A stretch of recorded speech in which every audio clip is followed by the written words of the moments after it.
From our Toronto studios, this is the Muslim News on Muslim Network TV. Assalamu alaikum, I'm Zahra Syed. Our top story tonight. Israeli forces stormed Gaza's Al-Shifa hospital, marking the fourth raid since October. The Palestinian Health Ministry has confirmed that more than 80 people, including medical staff and evacuees, were detained. The Israeli military alleges that Palestine resistance fighters had regrouped inside the hospital.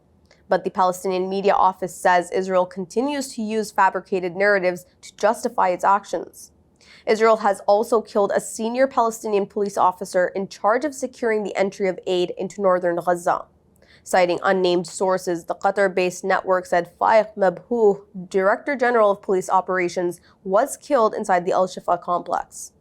Israeli forces claim one soldier died in the raid, bringing the total Israeli casualties in its war on Gaza to 250. In the last 24 hours, Israeli attacks have killed 81 Palestinians and wounded 116. At least 31,726 Palestinians have been killed and 73,792 wounded in Israeli attacks on Gaza since October 7th, according to Gaza's health ministry. It adds that the number of victims remain trapped under the rubble where rescue teams are unable to reach them. In related news, Al Jazeera Arabic journalist Ismail Al-Ghul and his crew, who were taking shelter inside Al-Shifa hospital, have been detained.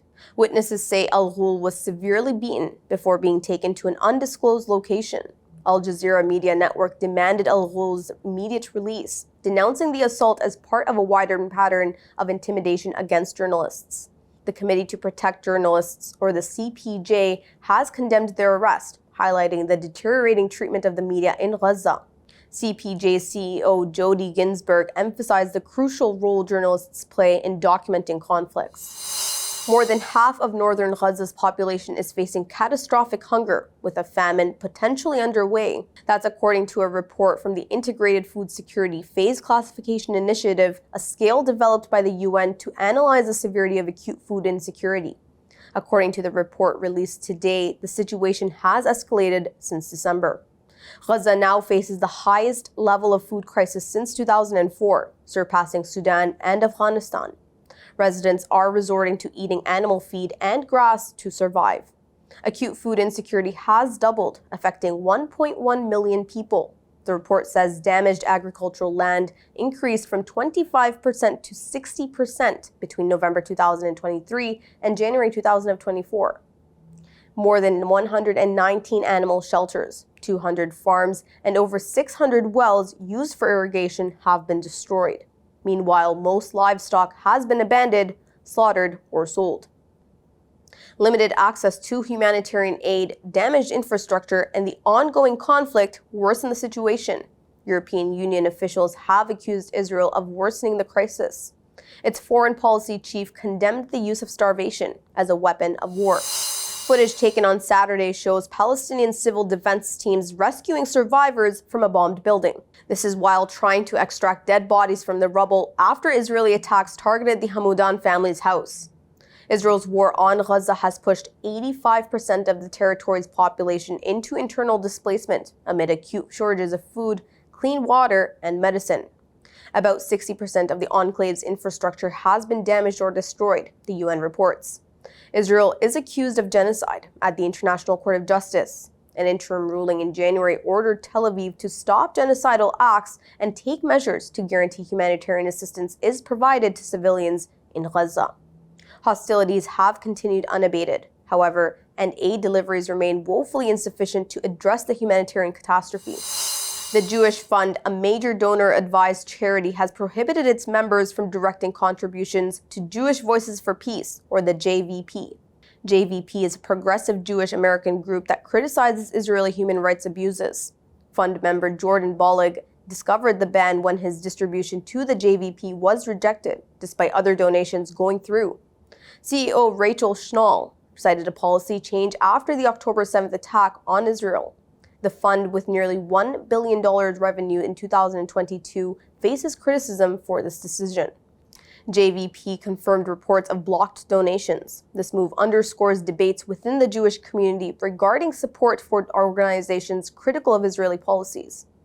JVP rejects Israel's right to exist as a Jewish supremacist state The group also opposes Zionism and the ideological foundation of a Jewish ethno-state, but not a state in general.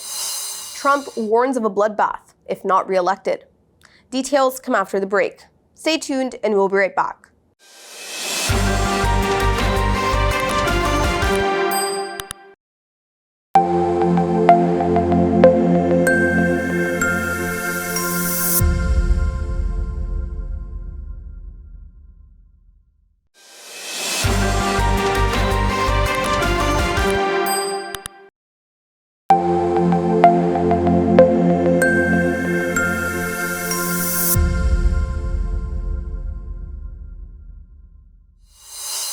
Welcome back. Ex-President Donald Trump issued a stark warning at a rally in Ohio, predicting a bloodbath in America if he is not re-elected.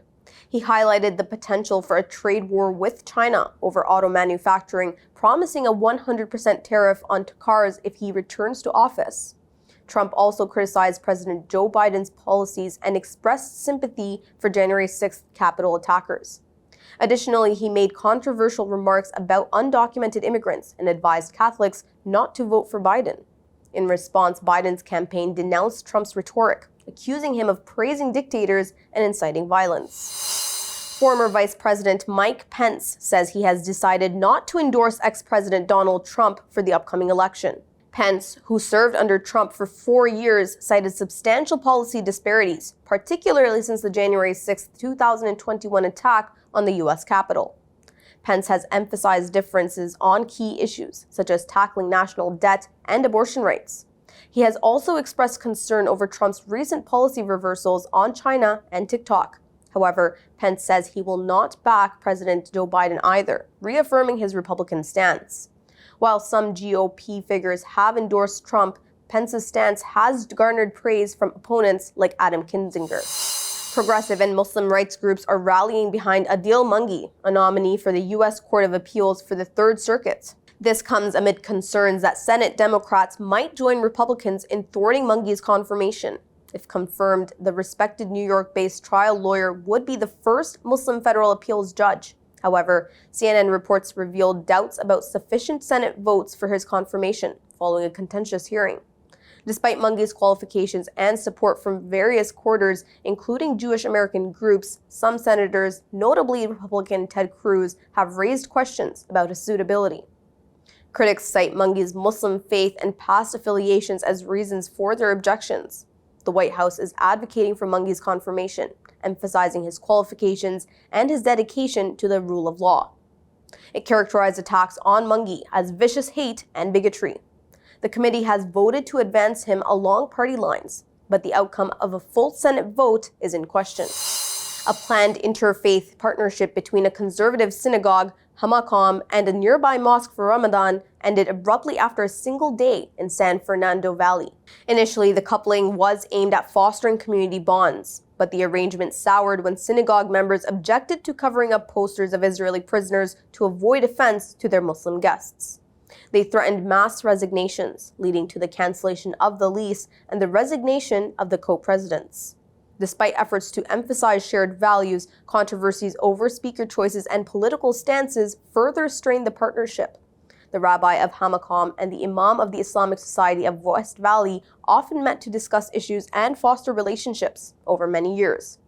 Hamakom's rabbis Stuart Vogel and Richard Kamras admitted their outreach efforts had fallen short of the high standards of excellence and inclusivity. The synagogue has announced that co-presidents Ellen Cervantes and Debbie Strom have resigned, and an interim president, Paula Russell, has been appointed. In Halabja, Iraq, relics of former President Saddam Hussein's brutal regime have found an unexpected purpose. Military remnants, including tanks and a warplane, which were once used to drop chemical bombs, are found near the Martyrs' Monument 36 years after a devastating chemical attack. These symbols of warfare have become playgrounds for children. In the 1988 attack, which killed thousands and left many with lasting health effects, targeted Kurds who were opposed to Hussein's rule during the Iran-Iraq War. It was the largest chemical weapons attack on civilians in history. Residents of Halabja still suffer from the physical and psychological effects of the massacre. A New Zealand theologian has linked the Christchurch Mosque massacre 5 years ago to Christian fundamentalism. On March 15, 2019, Australian white supremacist Brenton Tarrant killed 51 Muslims at 2 mosques during Friday prayers. Professor Douglas Pratt says the shooter perceived Muslims as an invading other. He noted that the Tarrant's white supremacist and anti-Muslim ideologies. Pratt also says the number of people killed in the Christchurch mosque attacks was akin to the September 11, 2001 attacks in the US in terms of their ratio to the population. He drew parallels between Christchurch and a similar 2011 attack in Norway in which white supremacist Anders Breivik murdered 69 people at a summer camp. Pratt says both were rooted in extremist Christian beliefs. He explains that Christian ultra-conservatism and fundamentalism tend to assume Muslims and Christians are forever enemies or forever opposed to each other. Pratt stresses the need to recognize and confront such extremist ideologies. A group of foreign Muslim students was assaulted by a Hindu far-right mob in India's western province of Gujarat while they were offering prayers at a university hostel. Reports say at least 4 students were injured, with 2 in critical condition. The attackers stormed the hostel, armed with sticks and knives, vandalizing property and injuring students from Afghanistan, Uzbekistan, Sri Lanka, Bangladesh, and African countries. The students told local media they were offering Ramadan Tarawih prayer inside the boys' hostel premises. There is no mosque on the university campus, which is based in the city of Ahmedabad. A student from Afghanistan told the local NDTV network the mob attacked them inside the rooms as well. They broke laptops, phones, and damaged bikes, and destroyed the air conditioner and sound system as well. India's External Affairs Ministry vowed strict action, and police are investigating the incident. Parliament member Asaduddin Owaisi has urged Prime Minister Narendra Modi and Home Minister Amit Shah to intervene. Hundreds gathered on Saturday at the iconic Tate Modern Art Gallery in London as part of an open iftar, a community event during the Ramadan. About 750 people gathered for the fast-breaking meal hosted by the charity The Ramadan Tent Project. After the call to prayer was made, Muslims broke their fasts, followed by a congregational prayer. With obviously Ramadan Tent Project's flagship initiative, Open Iftar. Open Iftar being open to all, whether people are fasting or not, Muslim or not, of faith or not. We aim to bring everyone together to have the opening of the fast. And here we are in an iconic location, which is Tate Modern.